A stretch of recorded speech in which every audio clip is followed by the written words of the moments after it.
Hair loss, or alopecia, is a problem that I often get asked about. What can we do for hair loss? How can we grow? Barbara O'Neill, an Australian alternative healthcare promoter, talks about hair loss, starting with the common causes. For example, she mentions how chemical treatments like dyeing, straightening, or perming hair can damage hair follicles and lead to hair loss. She also highlights the impact of nutritional deficiencies, explaining that a lack of essential nutrients like iron, zinc, biotin, and protein can weaken hair and make it more prone to falling out. Before we begin, make sure to subscribe to our channel for future content. First of all, we have to put the detective hat on and find out why there is hair loss. So what would be some of the most common causes of hair loss? Well, one friend of mine, she always dyed her hair. Her hair, she was showing grey hair from a very early age, and so from about the age of 30, she began to dye her hair. Now you can get a hair dye made of henna, and henna is a plant that can dye your hair, and that is not toxic. But my friend did not use that one. She used a chemical hair dye, and little by little it was killing off her follicles where the hair grows. So it can be chemicals on the hair.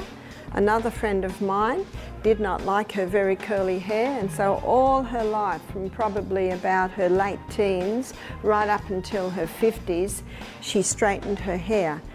Now the solutions that they use to straighten the hair, or for people with straight hair that want curly hair, it is a very toxic chemical. So what happens is, if a person wants to straighten their hair, what the hairdresser does is pull the hair over great big rods like that. And so the curly hair that's this curly, of course, gets pulled over them, and that straightens it. But if a person's got straight hair and they want curly hair, well, the rods are that big and they stretch the hair around and around and around. So whether it's to straighten the hair or whether it's to curl the hair, they put this toxic solution on. It's a strong chemical, and what it does is it breaks all the little joints in the hair, because hair has all these little joints like this. So what it does is it breaks the joints, and then it's molded, of course, around either there for the curl or there for the straight.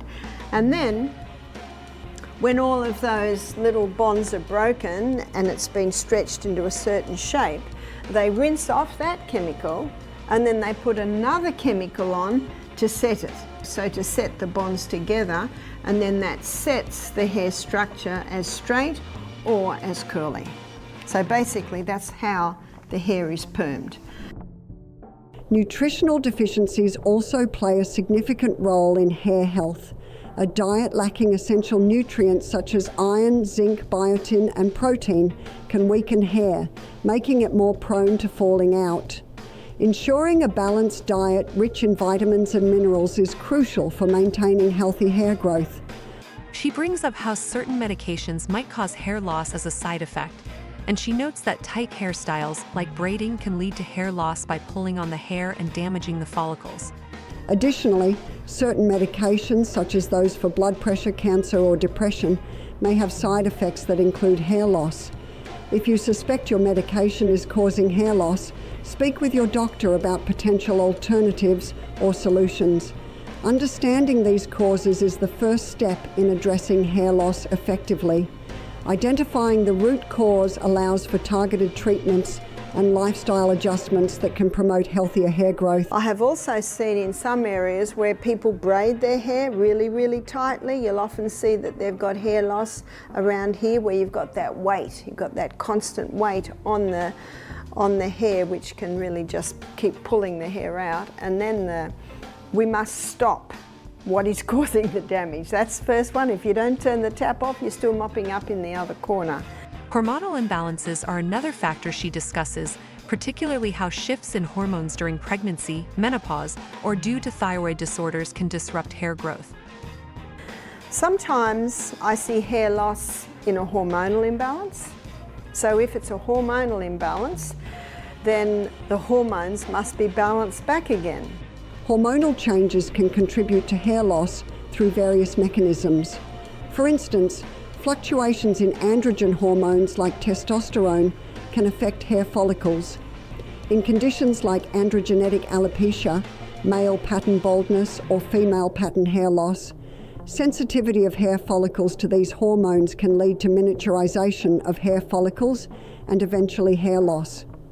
Hormonal shifts during pregnancy, menopause, or thyroid disorders can also influence hair growth cycles, causing increased shedding or thinning. Stress hormones like cortisol can also impact hair health, disrupting the normal growth cycle and leading to temporary hair loss known as telogen effluvium. Sometimes high stress, if someone goes through a very stressful situation, one of the reactions can be hair loss. Additionally, she mentions anemia, where low iron levels in the blood can lead to hair loss because not enough oxygen reaches the hair follicles. If a person is anemic, it can cause hair loss. So what's anemic? Anemic means very low iron in the blood. And anemia can be caused because of heavy blood loss at period time. A lot of women suffer from that, and that can cause anemia, and the anemia can cause the hair loss. Moving on to prevention and remedies, she suggests natural treatments like a mixture of coconut oil, castor oil, and rosemary essential oil, which can be massaged into the scalp to stimulate hair growth. She advises avoiding shampoos that contain sodium lauryl sulfate, as this chemical can harm hair follicles, and instead recommends using natural sulfate-free shampoos. But what can you do to the scalp to encourage the hair to grow again? So half a cup of coconut oil and half a cup of castor oil. Castor oil is a very thick oil, but castor oil penetrates deeper than any other oil. So when that is put onto the scalp, it penetrates even deeper. Coconut oil is a very nourishing oil. It's an antifungal oil, antibacterial oil.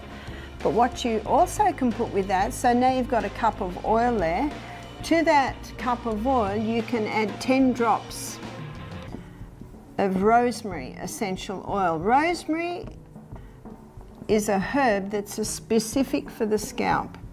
Rosemary essential oil. So you could make up this mix in a jar and mix it very, very well, and maybe once a week you massage it into the scalp. Your hair will be very oily, of course, but you massage it into the scalp.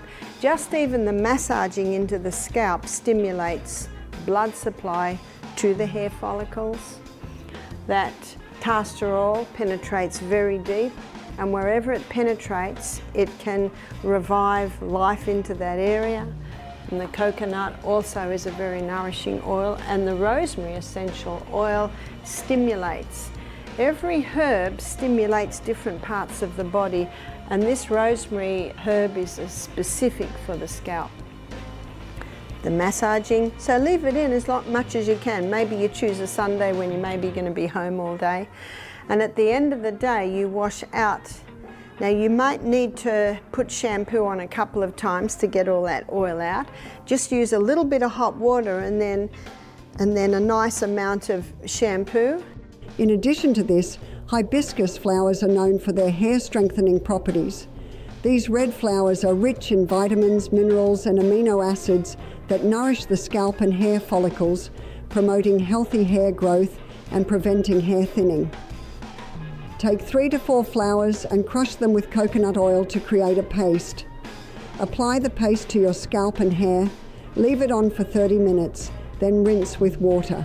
Use this treatment once or twice a week for noticeable results. She emphasizes the importance of regular exercise to improve blood circulation to the scalp, and she talks about staying well hydrated, recommending 8 glasses of water per 100 pounds of body weight. Diet is another key point she discusses, advocating for a high-fiber diet rich in protein, healthy fats, and a variety of fruits and vegetables, with specific mentions of B vitamins and omega-3 fatty acids for hair health. She also underscores the necessity of getting enough sleep, at least 8 hours a night, to help reduce stress and support the body's natural repair processes, including maintaining healthy hair. On the topic of hair color, she acknowledges that genetics play a significant role, but of mentions that some people claim to reverse graying by consuming nutrient-rich green drinks, which provide essential minerals. If you found this video informative, give this video a like and subscribe so that you won't miss out on future content.